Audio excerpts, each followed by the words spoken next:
So without further ado, if I can introduce Paul from Bell Potter Securities. Thank you.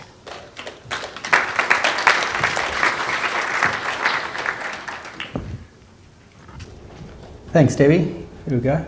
Thanks, everyone, for coming tonight, and thanks for inviting us again. It's been the third year, so I'm thinking that maybe we are getting some value from these talks here.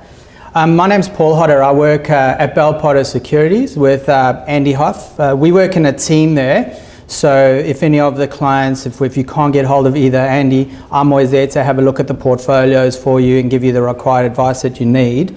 We've been working with Sondergaard now.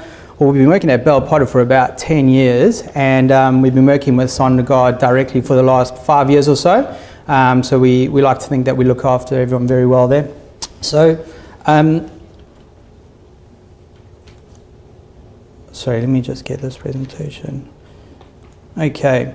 I'm just going to introduce Bell Potter as well as Andy at the same time, but Bell Potter has been around since about 1970. Colin Bell started the company, and we are one of Australia's leading stockbroking and investment houses in Australia. We've got offices with 13 offices around the country, and we've got 600 employees. So it's a very big network that we do have there, and it's also growing constantly.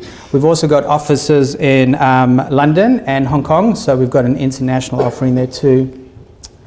We're effectively a stockbroking company, but there's many add-on services that we do have, including research, portfolio administration. We do foreign exchange transactions there, so if you need to move money around the world, we can assist you in that regard.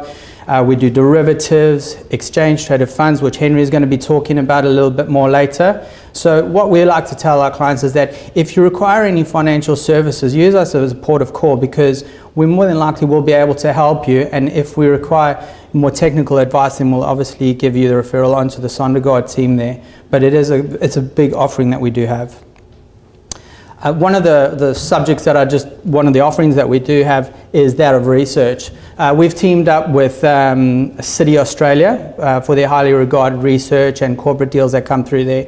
You can really access as much research as you want. We have a morning meeting every day that's available to our clients on video. We have corporate meetings, so companies coming presenting to us that are accessible to you as well, all on video. But at the end of the day, we will give you as much information that you need, but we will also be on the phone. So if there's anything that you would like to talk about, you can give us a call and we can discuss it to you. If there's anything that's pertinent to your portfolios, in terms of news flow or in terms of company updates, we actually do get onto the phone. So it's all fair and well having this wonderful research, but we're also there to give you a bit of a personal touch too. This is an example of our website. We've invested a huge amount of money over the last 3 years to be able to offer these to you. So you've got real-time access to the pricing, you've got portfolio valuations, and you've got a lot of interaction that you can do with us online there. So I'm going to hand you over to Andy now, who's really the main act, who's going to tell you exactly what is happening in our financial markets day, quite prevalent with the volatility that we've seen today and also on Friday. And he'll give you a bit of insight into how we see things panning out there. Thank you. Thank you, Paul. Thank you, Charles and the Sondergaard team for giving us the opportunity to present tonight. Good evening, everybody. I spoke at this event last year, so I thought I'd begin my presentation this evening by looking at what's happened in financial markets over the last 12 months.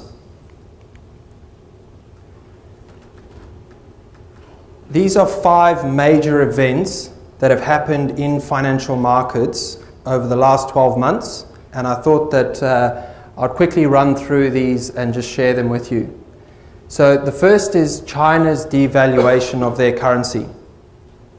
The Chinese central bank is devaluing the local Chinese currency against the US dollar in order to stimulate growth in their local economy.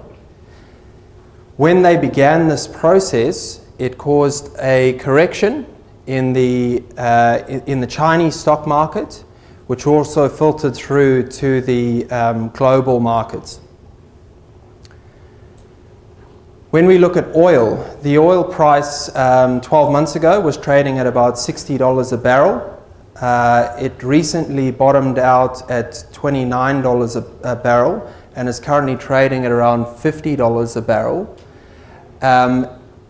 This volatility and this correction in the oil price has caused quite a bit of concern around global growth. And what we've found is that the global markets have been trading in line with the oil and commodity prices. Next is the Federal Reserve. In December of last year, the US Fed increased interest rates by 25 basis points. Interest rates in the US have been zero for 8 years. So this is a major development in financial markets, and it's caused quite a bit of volatility in global stock markets. When we look at Europe and Japan, the European Central Bank and the Bank of Japan recently cut their interest rates to negative interest rates. Negative interest rates is not something that global financial markets has ever experienced, and therefore we're sort of in uncharted territory, and the market has been reacting, and there's been a bit of volatility on the back of the interest rates in Europe and Japan. And then finally, junk bonds. So there's been quite a bit of stress in the junk bond market. Typically the issuers of junk bonds tend to be energy and resource companies, and therefore with the drop or the sharp sell-off in the oil price and resource commodity prices, we've seen quite a bit of stress in the junk bond market, which has caused volatility in global share markets.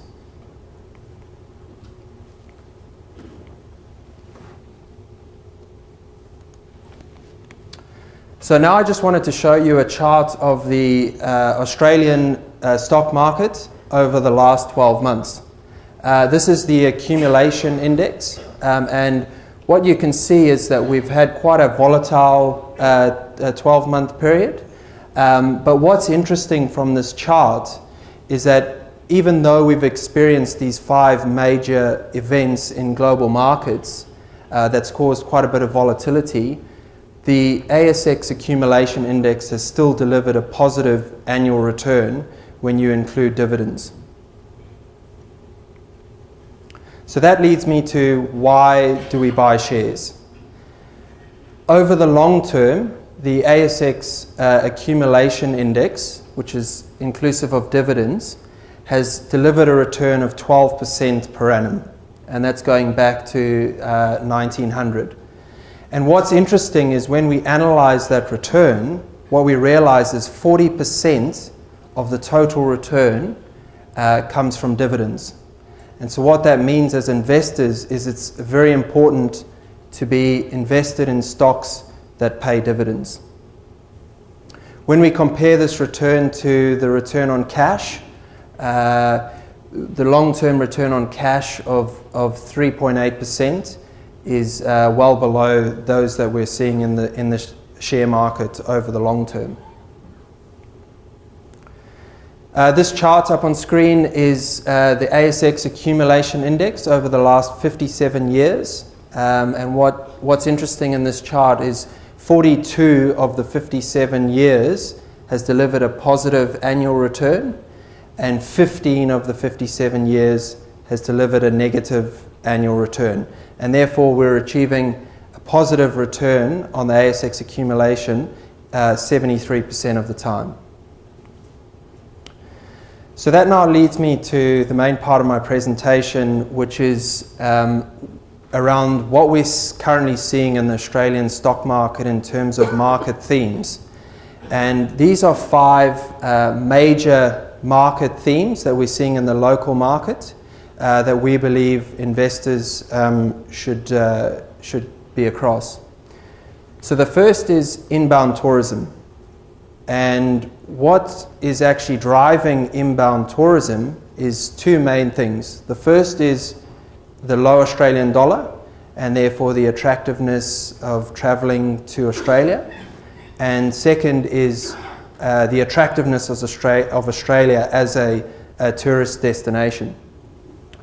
So when we look at international inbound tourists, in 2011 there were 5.2 million international tourists coming to Australia. That has subsequently grown to around 7 million in 2015, which is a growth rate of about 6.2%. When we look at the total amount spent by these international inbound tourists, that has grown from 18 billion in 2011 to currently over 25 billion at the end of 2015 at a growth rate of 8% per annum compound. So what's actually driving this strong growth in inbound tourism? Well, the answer to that is China. Recently we had over 1 million Chinese tourists visit Australia over a 12-month period. Chinese inbound tourists are currently growing at 20% per annum, and at that growth rate, Chinese inbound tourists will double over the next 4 years. And when you actually look at China and you look at the Chinese population, only 0.2% of the Chinese population are currently travelling to Australia, and therefore we see huge growth over the long term. The next theme that I wanted to talk about is the Chinese consumer. So in December of last year, the China-Australia Free Trade Agreement came into force, and this is very important for Australia because it effectively opens up the Chinese market. China are currently our largest export market, and they currently account for about 30% of all of Australian exports. And this chart up on the screen here shows that the GDP per capita in China is currently sitting at $10,000. When you compare that to the United States, the GDP per capita in the US is around $60,000.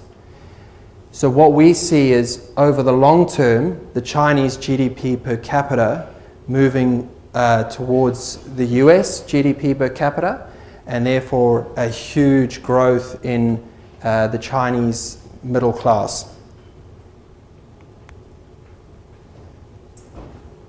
According to McKinsey & Co., the middle class in China are forecast to grow from 50 million to 100 million over the next 10 years.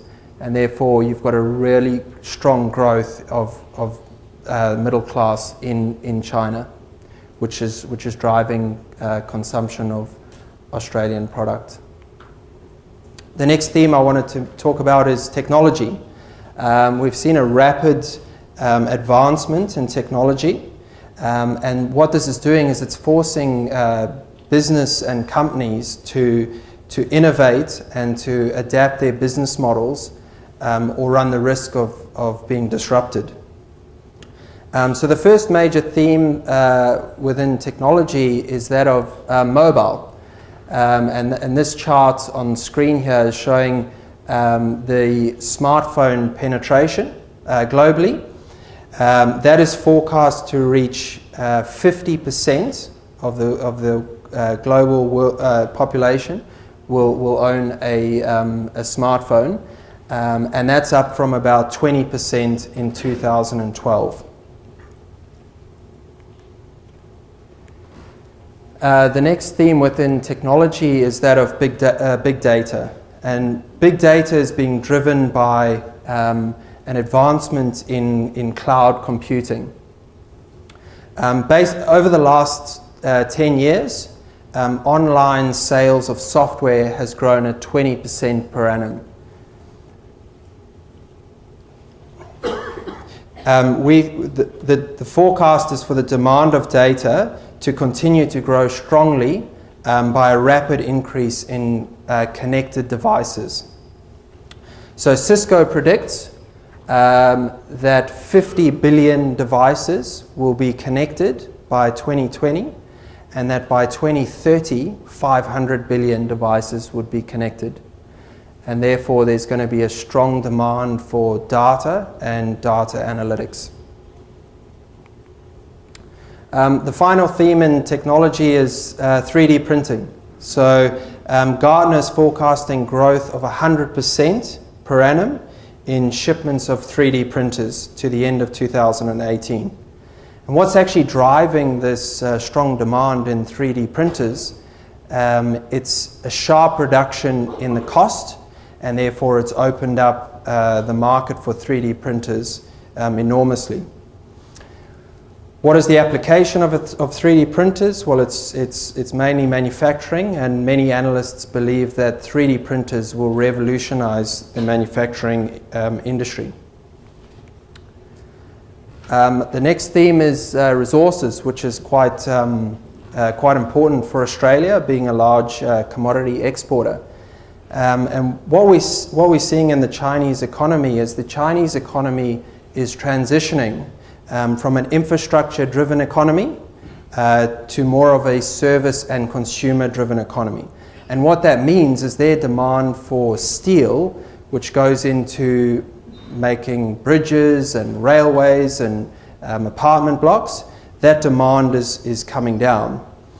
And this chart up on screen here is showing that the price of steel in China has dropped from about $700 per metric ton to around $300 over the last 5 years.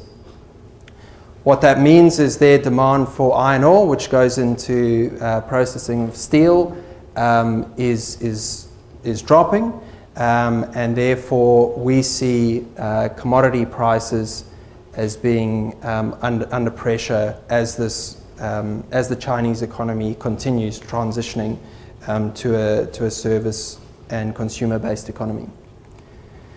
The final theme is aging population. So when we look at that aging population in a global context, the number of people aged 60 or older is forecast to grow to 2 billion by the year 2050. This will represent 16% of the global population, and that is an increase from 7% in the year 2000. So as you can see, there's a strong long-term consistent growth in the aging population. When we look at when we come home and look at the the Australian population, the population aged 65 or older has grown from 11% to 15% over the last 20 years, and this is forecast to grow even more rapidly over the next 20 years. What does this aging population mean? Well, it means that there's strong demand for healthcare services, and also, particularly in Australia, there's strong demand for income-producing assets. And this is in particular in a low interest rate environment. So, how do we get access to these major themes that I've just presented? So this is our share market strategy. These are companies that Bell Potter have a positive bias towards, and these are companies that we recommend to get access to these themes that I've just presented. What I will say is I wouldn't recommend you go out tomorrow and just buy these stocks. These are companies that you'd have to consider as a portfolio. So in terms of inbound tourism, we're recommending 3 stocks. Crown Casinos. Crown Casinos owns a number of properties in Australia. They're seeing very strong demand from inbound tourists, particularly Chinese, coming to their high quality properties in Australia. Sydney Airport. Sydney Airport owns the only airport in Sydney. A lot of these inbound tourists are coming to Sydney in particular, and Sydney Airport are seeing very strong growth in their passenger numbers coming through. Finally, Sealink Travel. This is a smaller company. They own a number of cruise operations around Australia, and they're also seeing very strong growth in the demand for their cruises. How do we get access to the Chinese consumer? We like a company called BWX. This stock was recently listed on the ASX. Bell Potter facilitated that. BWX owns a skincare brand called Sukin.